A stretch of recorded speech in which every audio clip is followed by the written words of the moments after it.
मोर्चामध्ये मला बोलावलं त्याबद्दल सर्वांचे मी आभार मानतो। एक सामाजिक कार्यकर्ता आणि रयत क्रांती संघटनेचा विदर्भ प्रमुख म्हणून माझी एक जबाबदारी आहे की समाजातील प्रत्येक घटकासाठी आपण भांडलं पाहिजे। आज तुमची समस्या उद्या माझी राहील तर तुम्ही याल। प्रत्येक समाजासाठी प्रत्येकाने भांडलं पाहिजे, तेव्हा कुठं प्रत्येकाला न्याय मिळेल। आणि न्याय सरकार एवढ्या सोप्या पद्धतीने देत नाही। आपण आज निवेदन दिलं म्हणजे आपलं नाव आलं लिस्टमध्ये असं होत नाही। कारण आपण जे भांडतो ते आपल्यासाठी भांडत नसतो, कोणासाठी भांडतो? आपण मेहनत करतो, पैसे कमावतो, रोजीरोटी कमावतो, प्रॉपर्ट्या कमावतो, कोणासाठी कमावतो?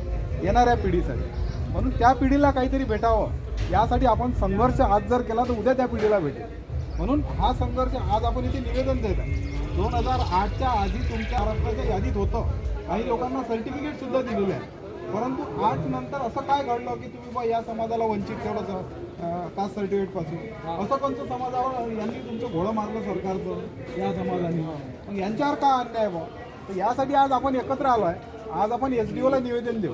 SDO काही सरकार नाही आहे, SDO म्हणजे एक माध्यम आहे सरकारपर्यंत पोहोचण्याचं। आज आपण या माध्यमातून, या मोर्चाच्या माध्यमातून सरकारपर्यंत आपलं निवेदन पोहोचत आहे। यानंतर पुढची स्टेप आपण काय करू? आंदोलन करू।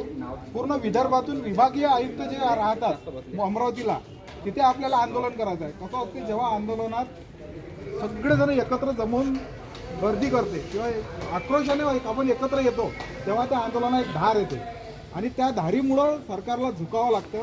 त्यामुळं आता येणाऱ्या आंदोलनात मुला बाळासह, कारण आता एवढंसं जरी तुमचं लेकरू असेल 2 महिन्याचं तरी ते तुम्हाला तिथं दिसलं पाहिजे, कारण त्याच्या भविष्यासाठी आपण मानतो। आजचं फक्त आपण निवेदन देऊ, त्यांचे आश्वासन, त्यांना वेळ देऊ की 15-20 दिवसात तुमच्याकडून काय होते ते करून घ्या। जर तुमच्याकडून कुठलाही निर्णय आमचा झाला नाही किंवा कुठलीही सरकारने दखल घेतली नाही तर येणारा मोर्चा आमचा आयुक्त कार्यालयाने जर दखल घेतली नाही तर त्यापुढे आम्ही सरकारच्या म्हणजे मुंबईला मुख्यमंत्र्याच्या निवासस्थानी किंवा मंत्रालयावर मोर्चा काढल्याशिवाय राहणार नाही। एवढं आपण आश्वासन। खर्च जेवणाचा एकच टाईम जेवायचा लागेल तर भाकरीच खायची, पण जाणं येणं ह्या सर्व खर्च आपल्याला करावा लागेल, कारण आपला संघर्ष आहे, यांचा माझा नाही आहे काय? हे एकट्यांचं आहे बा, हेच एकटे भांडतील नाही। तुम्ही जर तयार असाल तर तुम्ही या संघर्षात उतरा, नसाल तर आताच बाहेर निघून जा, कारण हा संघर्ष तुमच्या येणाऱ्या पिढीसाठी आहे, तुमच्यासाठी नाही आहे। म्हणून तुम्हाला गेलेल्या पिढीने इतिहास घडवला, म्हणून आज आपल्याला या सगळं स्वातंत्र्य पाहायला भेटून राहिलं। जर गेलेली पिढीच लढली नसती तर आपल्याला स्वातंत्र्य पाहायला मिळालं नसतं। म्हणून तुम्हाला जर वाटते की यादीत नाव समाविष्ट झालं पाहिजे, येणाऱ्या पिढीला आपल्या त्यांच्या अधिकाराचं एक कास्ट सर्टिफिकेट भेटलं पाहिजे आणि त्या कास्ट सर्टिफिकेटनुसार भारतभर ज्या योजना येतात त्या आपल्या समाजाला भेटल्या पाहिजे किंवा आपल्या समाजाला आरक्षण भेटलं पाहिजे। यासाठी जर भांडायचं असेल तर तुम्हाला आजच कंबर कसावी लागते, एवढं मात्र नक्की।